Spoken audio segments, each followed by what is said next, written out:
નમસ્કાર દોસ્તો, તમે જોઈ રહ્યા છો સાઈ ગ્રુપ મીડિયા હાઉસ સંચાલિત નવસારી લાઈવ. હું જીતેન્દ્ર પટેલ. સીધી વાતમાં મારે આજે વાત કરવી છે પેટ્રોલ પંપ પર મળતી સુવિધાઓ અંગે. આ મુદ્દે મારે સીધી વાત એટલા માટે કરવી છે કારણ કે ઘણા લોકોને ખબર નથી કે પેટ્રોલ પંપ પર આપણે પેટ્રોલ પુરાવીએ છીએ કે ડીઝલ પુરાવીએ છીએ, પણ એની સાથે સાથે શું શું સુવિધાઓ હોવી જોઈએ જે પેટ્રોલ પંપ સંચાલક દ્વારા વિના મૂલ્યે એના ગ્રાહકોને પૂરી પાડવી પડે. અને આ મુદ્દે આજે મારે કરવી છે સીધી વાત. હા, આ મુદ્દાની ચર્ચા પણ એટલા માટે થઈ કે નવસારીના એક જાગૃત નાગરિક એવા રાકેશભાઈ શર્મા દ્વારા હાલમાં જ નવસારીની એક સ્ટેશનરીની દુકાનમાં જે રીતે એક ફોર્મની કિંમત 5 રૂપિયા વસૂલવામાં આવતી હતી તેની માહિતી આપવા માટે મારી કચેરી આવ્યા હતા. ત્યારે રાકેશભાઈ શર્માએ મારું ધ્યાન આ મુદ્દે પણ દોર્યું હતું કે મેં ગત માર્ચ મહિનામાં આ અંગે એક અરજી નવસારી જિલ્લાના કલેક્ટર કચેરી અને જિલ્લાની પુરવઠા શાખાને આપી હતી અને રૂબરૂ રજૂઆત પણ કરી હતી કે દરેક પેટ્રોલ પંપ પર નિયમ મુજબ આટલી સુવિધા હોવી જોઈએ, પરંતુ નવસારીના અનેક પેટ્રોલ પંપો પર આવી સુવિધા નથી. અને એ મુદ્દે એ વખતે એમની સાથે ચર્ચા પણ થઈ હતી અને કેટલાક જે દુકાનદારો છે અથવા જે પેટ્રોલ પંપના સંચાલકો છે ત્યાં આ અંગે તકેદારી પણ જોવામાં આવી હતી. તો મને થયું કે આ વાતે સીધી વાત ચોક્કસ કરવી જોઈએ કારણ કે આ બે મુદ્દાની વાત હતી. પહેલા તો મારે જેટલા ગ્રાહકોને કે જે ગ્રાહકો લગભગ આપણે બધા જ પેટ્રોલ પંપના ગ્રાહકો છીએ, તો આપને અને મને ખબર હોવી જોઈએ કે મને ત્યાં શું શું સુવિધા મળે છે અને એટલે ગ્રાહકોમાં જાગૃતિ આવે એટલે આ મુદ્દે મેં સીધી વાત કરી. અને સાથે સાથે થોડું રિયાલિટી ચેક પણ કર્યું અમે કે ખરેખર જે જિલ્લાનું વહીવટીતંત્ર, જિલ્લાની પુરવઠા શાખા કહે છે કે અમે બધા જ પેટ્રોલ પંપ સંચાલકોને સૂચના આપી છે, તો આ સૂચનાનો ખરેખર અમલ થાય છે કે કેમ એ તપાસવાનો અમે પ્રયાસ કર્યો. તો શું મળે છે સુવિધાઓ, એટલે કે શું ફરજિયાત સુવિધાઓ આપવી પડે છે તે અંગે અમે આમ તો અધિકારિક રીતે નવસારી જિલ્લા પુરવઠા અધિકારી આરસી પટેલ સાહેબનો સંપર્ક કરવાની કોશિશ કરી. આરસી પટેલ હાલ જે ગુજરાતમાં સારા પ્રવેશોત્સવ ચાલી રહ્યો છે એના ભાગરૂપે તેઓ પોતાની કચેરીએ ન હતા અને કોઈ સારા પ્રવેશોત્સવમાં સહભાગી થવા માટે બહાર હતા. ટેલિફોનિક સંપર્ક સાધવાની કોશિશ કરી અને એમને અમારી સાથે પ્રત્યુત્તર પણ આપ્યો, પણ એમને એવું કીધું કે હું રૂબરૂ તમે મળો તો ચર્ચા કરું, પણ હું ઇન્ટરવ્યૂ અથવા તો આ અંગે તમને ટેલિફોનિક માહિતી આપી નહીં શકું, એટલે અમે એમનો ફોન રેકોર્ડ કરીને આપણા સુધી એ માહિતી નથી પહોંચાડી શકીએ. એ મુદ્દે પણ મારે ક્યારેક સીધી વાત કરવી છે કે કેમ અધિકારીઓ શું શું ગ્રાહકોને મળે છે, શું ગ્રાહકોના અથવા તો પ્રજાને શું લાભો મળી શકે, પોતાની યોજના શું હોઈ શકે અથવા તો પોતાની ફરજ શું હોઈ શકે, અને એ ફરજ અથવા તો જે પણ વિભાગ સાથે સંકળાયેલા હોય એ વિભાગ શું કામગીરી કરે છે એની માહિતી આપવામાં કેમ ખચકાટ કરે છે એ મને સમજાતું નથી. એ મુદ્દે ચોક્કસ હું જિલ્લાના કલેક્ટરશ્રીનો સંપર્ક સાધીને અથવા તો અધિક કલેક્ટરશ્રીનો સંપર્ક સાધીને આ બંને ખુલાસો કરવાની કોશિશ કરીશું અને કરીશું એમની સાથે સીધી વાત આ મુદ્દે પર કે કેમ અધિકારીઓ પ્રજાને માહિતી આપવામાંથી અથવા તો મીડિયાને માહિતી આપવામાંથી દૂર ભાગે છે. આરસી પટેલ સાહેબને જે પણ મજબૂરી હોય તે, આમ તો હું સાહેબ કોઈને જનરલી કહેતો નથી કારણ કે આપણા જ પ્રજાના પૈસે તેઓ ખાસ પગાર લેતા હોય છે અને એ પણ આપણા જેમ જ એક સરકારી અમલદાર છે, સરકારી બાબુ છે. પરંતુ આરસી પટેલની જે વાત હતી કે ભાઈ હું સક્ષમ નથી અથવા તો મને આપવા માટે સૂચના નથી એટલે હું માહિતી ફોન પર નહીં આપી શકું, પણ એમને જે મને ટેલિફોનિક માહિતી આપી તે મુજબ જે પેટ્રોલ પંપ છે એ પેટ્રોલ પંપ પર મફત હવા, પીવાનું સ્વચ્છ પાણી, ચોખ્ખું શૌચાલય, ત્યાં ઇમરજન્સી કોલ કરવો હોય તો એક ફોનની વ્યવસ્થા હોવી જોઈએ, ફર્સ્ટ એડ કિટ હોવી જોઈએ ત્યાં, એટલે કે પ્રાથમિક સારવાર માટેની કિટ હોવી જોઈએ. સાથે સાથે જે ડીઝલ પેટ્રોલ વેચાય છે એની ગુણવત્તા ચેક કરવા માટેની એક ક્વોલિટી ચેકઅપ કિટ આવે એ પણ હોવી જોઈએ અને એ વિના મૂલ્યે જ્યારે પણ જે ગ્રાહક માંગે એને પૂરી પાડવી જોઈએ. સાથે સાથે જ્યારે પેટ્રોલ પંપ અથવા તો આ પ્રકારના અગ્નિશામક જ્યાં જલદ આગ લાગી શકે તેવા પદાર્થોનું વેચાણ થતું હોય ત્યાં ફાયર સેફ્ટીની સાથે સાથે 1-2 એક્સપ્લોઝિવ જે ફાયર એક્સપ્લોઝિવ હોય છે એ બહાર ખુલ્લામાં હોવા જોઈએ કે જેને કારણે કદાચ જો પેટ્રોલ પંપ પર આગ લાગે તો બહારથી પણ એ તાત્કાલિક એ ઇન્સ્ટ્રુમેન્ટ લઈને આગ ઓલવી શકાય. આવી વ્યવસ્થા હોવી જોઈએ. આ અંગે મને જિલ્લાના પુરવઠા અધિકારી આરસી પટેલે જણાવ્યું છે. આ વ્યવસ્થા હોવી જોઈએ. કેટલા પેટ્રોલ પંપ પર છે, કેટલા પેટ્રોલ પંપ પર નથી, એ હવે મારો ગ્રાહક જે પેટ્રોલ પંપ પર જાઓ એ પેટ્રોલ પંપ પર આટલી વ્યવસ્થા છે કે કેમ એ ચેક કરી લેજો, કારણ કે આ તમારા અધિકારની વાત છે અને આવી સુવિધાઓનો ઉપયોગ તમે વિના મૂલ્યે કરી શકો છો. પેટ્રોલ તમે એકવાર ભરાવ્યું હોય ને કદાચ બીજી વાર તમે ત્યાં જઈને તો વસ્તુનો પણ ઉપયોગ આપ કરી શકો છો. આપ ફ્રી હવા ચેક કરી શકો છો અને સાથે સાથે આપ ત્યાંના શૌચાલયનો ઉપયોગ કરી શકો છો. આ સરકારનો નિયમ છે. હવે આ નિયમનું પાલન ક્યાં અને કેવી રીતે થાય છે એ ચેક કરવા માટે અમે તાત્કાલિક જે મને ઇન્ફોર્મેશન આપના રાકેશભાઈ શર્મા હતા એમને સાથે જ મારી ટીમ ગઈ અને અમારી ટીમ બારડોલી રોડ પર આવેલા એક પેટ્રોલ પંપ પર પહોંચી. પેટ્રોલ પંપ પર જે પેટ્રોલ સંચાલકો એટલે કે જે પેટ્રોલ પંપના માલિકો હતા એમના દ્વારા જે સુવિધાઓ ઊભી કરવામાં આવી એમાંની એક સુવિધા હતી હવા ચેક કરવા માટે. તો ત્યાં ફ્રી હવા ચેકઅપ થાય છે કે કેમ તે જાણવાની કોશિશ કરી તો ખબર પડી કે એમનું મશીન બગડી ગયું છે. અને મોટાભાગે પેટ્રોલ પંપોનો આ એક કોમન જવાબ હોય છે કે અમારું મશીન કાલે જ બગડ્યું. પણ અહીંયા સ્થાનિકોને પૂછતા ખબર પડી કે આ મશીન કેટલા વખતથી ચાલતું જ નથી. અને આ પેટ્રોલ પંપના સંચાલકે તેની જગ્યામાં એક પંક્ચર કરવા વાળાને કેબિન મૂકવા દીધું છે, બાજુમાં જગ્યા આપી છે અને ત્યાં તમે હવા ચેક કરવા જાઓ છો એટલે હવા તમને ચેક કરી આપી અને તમારી પાસે પૈસા માંગે છે. પૈસા માંગ્યા પછી આપણે જ્યારે એમને દલીલ કરી કે ભાઈ અહીંયા તો ફ્રી આપવું પડે તો ત્યારે તમને ફ્રી જવા દે છે. પણ જે ગ્રાહકને ખબર નથી એ ગ્રાહક ત્યાં પૈસા આપે છે.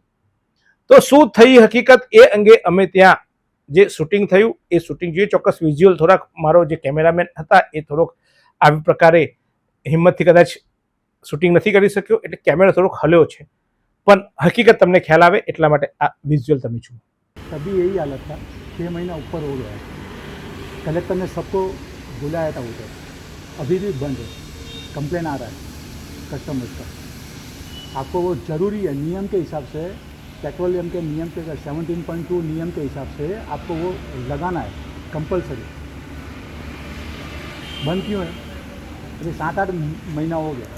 बंद से ना वाटे से क्या एक मिनट उतर उसके बगल में लगाया है. तो आपका कोई आदमी है उधर सर्विस के आदमी लिए रजा देने पे के? रजा पे है ना? आज रजा पर आदमी मैं- ये तो चलो मैं दिखा नहीं तो उसने नहीं तो मैं दिखाता हूँ तुमको. वही तुम आपका आपके आदमी को भर के देने का होता है पेट्रोल. आदमी रजा पर है आज. आदमी ये रजा पे है तो उसने पैसा क्यों मांगा मेरे से? उसकी आवाज़ से मारा मांगा होगा तो उसके तरफ से मांगा होगा. वो साइड पे तो वो आप हाँ, पंप तो है ना. आपने वो बाहर क्यों है तो फिर यहाँ पे होना चाहिए. अपने यहाँ पे तो अपनी वो अपनी बाहर ही है ना, उधर वो अपनी- साइड में है ना, अपनी बराबर है ना. प्रीमाइसिस में आपकी प्रीमाइसिस है वो प्रीमाइसिस आपकी है. आदमी रजा पेट्रोल पर- पंप अपना इधर एक मिनट पेट्रोल पंप अपना इधर है ना, तो प्रीमाइसिस अपना ये है ना उधर होता है. सबका जो एयर का होता है ना अपनी प्रीमाइसिस में होता है. आपका बाहर क्यों है? आज थोड़ी बाहर ही रहेगा ना वो. क्या आदमी थोड़ी रहेगा. तो आपका आदमी क्यों नहीं था उधर?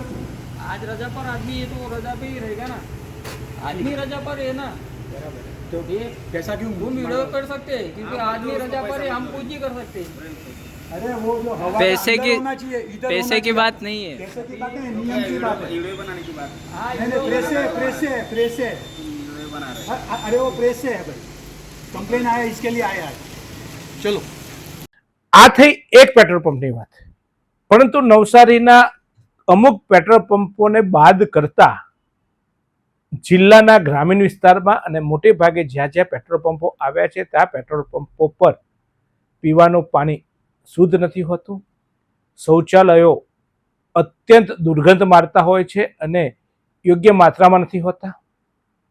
સાથે સાથે ત્યાં ફર્સ્ટ એડ કિટ અને ખાસ કરીને જે ક્વોલિટી ટેસ્ટનું પેપર હોય છે, ક્વોલિટી પેપર જે ટેસ્ટ કરવા માટેની જે કિટ હોય છે એ કિટ પણ ત્યાં મળશે એવું લખવામાં આવતું નથી હોતું. ખરેખર ત્યાં બોર્ડ મારવું જોઈએ કે જો તમને ગુણવત્તામાં શંકા હોય તોલ માપમાં શંકા હોય તો આપ અહીંયા વિનામૂલ્યે ચેક કરી શકો છો. એવું બોર્ડ મારો તો ઘણા જગ્યાએ જે પેટ્રોલમાં મિશ્રણ આવતું હોવાની ફરિયાદો આવે છે તેવી જગ્યાએ આ ટેસ્ટ કરી શકાય. પણ આવી કીટનું ત્યાં ઉલ્લેખ નથી હોતો, અને હોય કીટ કદાચ હોય છે તો એ જે તે પેટ્રોલ પંપની કચેરીમાં સંતાડીને રાખવામાં આવતી હોય છે, જેને કારણે તમને ને મને એ કીટનો ઉપયોગ કરવાની આપણને ઈચ્છા પણ નથી થતી. જેને આપણે ઘણીવાર છેતરાયા પછી જાગતા હોઈએ છીએ. એટલે જ્યારે ગાડીમાં આપણે પેટ્રોલ કે ડીઝલ ભરાવીએ અને ક્યાંક ગાડી બંધ થઈ જાય ત્યાર પછી આપણને થાય કે આ પેટ્રોલ પંપ પર ભરાવ્યું હતું ને બંધ થયું. પણ આપણે ક્યારેક જો ઓચિંતી આપણામાંથી જ દિવસનો 1 ગ્રાહક કે 2 ગ્રાહક એ ટેસ્ટ કરતો થઈ જશે તો ચોક્કસ પેટ્રોલની ગુણવત્તા જળવાઈ રહેશે. હવાની વાત કરીએ તો મોટાભાગના પેટ્રોલ પંપોમાં જે આ પેટ્રોલ પંપમાં જોઈ એ જ પ્રમાણેની ફોર્મ્યુલા કામ કરતી હોય છે કે પેટ્રોલ પંપની બાજુમાં એટલે કે પેટ્રોલ પંપની જગ્યામાં જ કોઈક પંચરવાળાને ત્યાં બેસાડી દેવામાં આવતો હોય છે. એની પાસે ભાડું વસૂલ કરવામાં આવતું હોય છે અને એને આમ વર્બલી કહેવામાં આવતું હોય છે કે તારે હવા લોકોને ફ્રી ભરી આપવાની. એટલે જ્યારે કોઈ જઈને દલીલ કરે તો એને ફ્રી હવા ભરી આપવામાં આવતી હોય છે. અથવા તો કેટલાક પંચર ધારકો તો કહે છે કે અમે ભાડું આપીએ છીએ એટલે તમારે અમને પૈસા આપવા જોઈએ.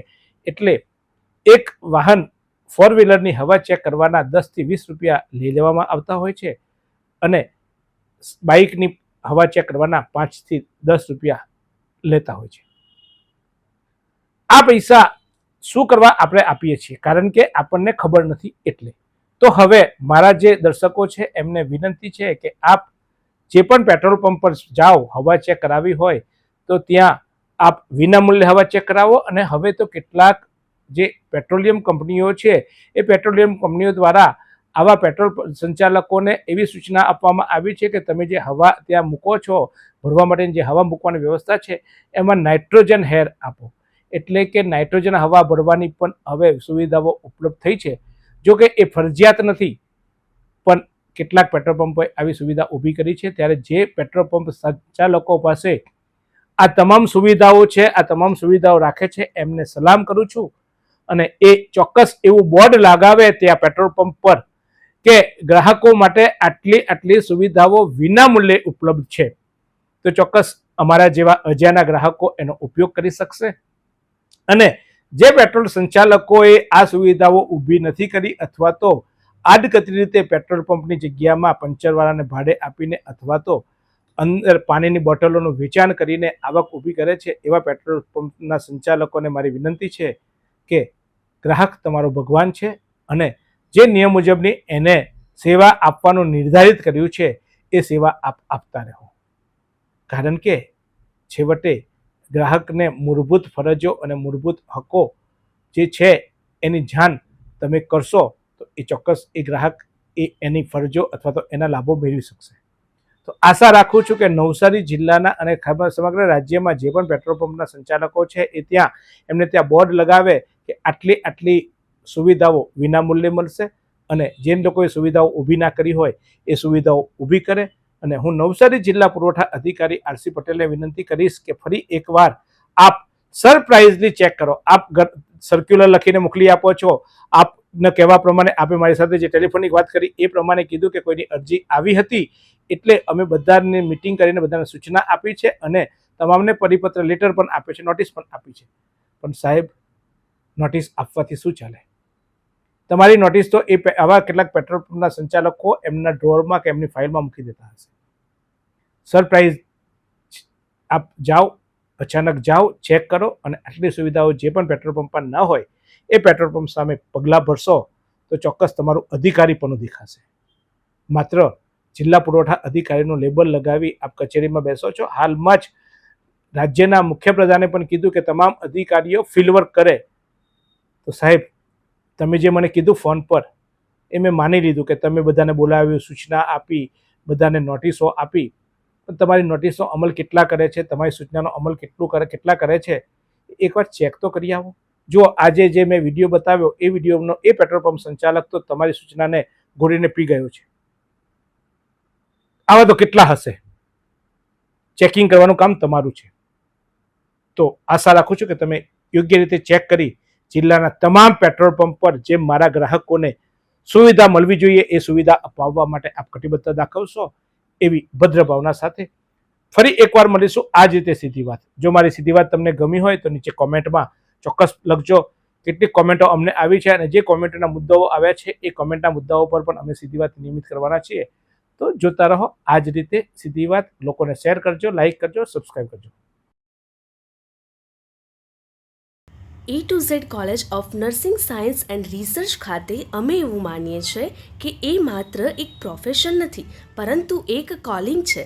અમારો પ્રોગ્રામ તમને સ્વાસ્થ્ય સંભાળની ગતિશીલ દુનિયામાં આવનારા ચેલેન્જીસ અને ઓપોર્ચ્યુનિટીઝ માટે તૈયાર કરવા માટે રચાયેલ છે, જેમાં DMLT, PGDMLT, GNM, ANM, OT technician, dialysis technician અને હોસ્પિટલ આસિસ્ટન્ટ ટેકનિશિયનના પેરામેડિકલ કોર્સીસ ચાલી રહ્યા છે. એડવાન્સ લેબ્સથી લઈને ક્લિનિક એક્સપિરિયન્સ સુધી અમારો અભ્યાસક્રમ તમને હેલ્થકેર પ્રોફેશનલ તરીકે શ્રેષ્ઠ બનાવવા માટે જરૂરી નોલેજ, સ્કિલ્સ અને કોન્ફિડન્સ આપવા માટે વિચારપૂર્વક તૈયાર કરવામાં આવ્યો છે. ત્યારે વધુ માહિતી માટે સંપર્ક કરો સ્ક્રીન પર દેખાતા નંબર પર અને પરિપૂર્ણ પેરામેડિકલ કરિયરની તમારી સફરની શરૂઆત કરો.